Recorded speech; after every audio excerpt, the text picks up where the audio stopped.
તો સુરત શહેરમાં ચોંકાવનારી હત્યાની ઘટના સામે આવી છે, જેમાં પતિએ પોતાની ડાયટિશિયન પત્નીની ક્રૂર રીતે હત્યા કરી હોવાનો ખુલાસો થયો છે।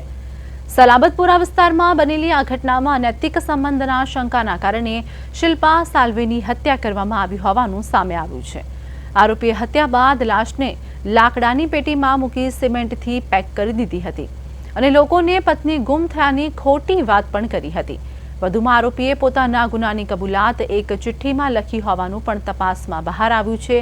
સમગ્ર મામલે પોલીસે ગુનો નોંધીને વધુ તપાસ શરૂ કરી છે।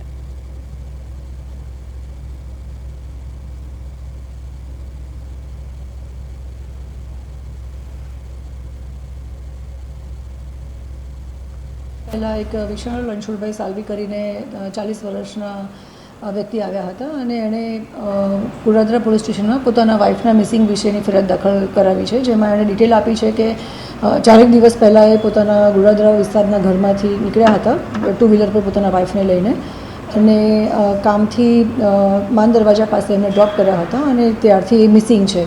આ બાબતે અમારી ટીમ ઓલરેડી કામ કરતી હતી અને મીનવાઇલ કાલે રાત્રે જે આ મિસિંગ દાખલ કરાવનાર વિશાલ સાલ્વી છે એ પોતાના ઘરે એક ચિઠ્ઠી લખી અને ઘરેથી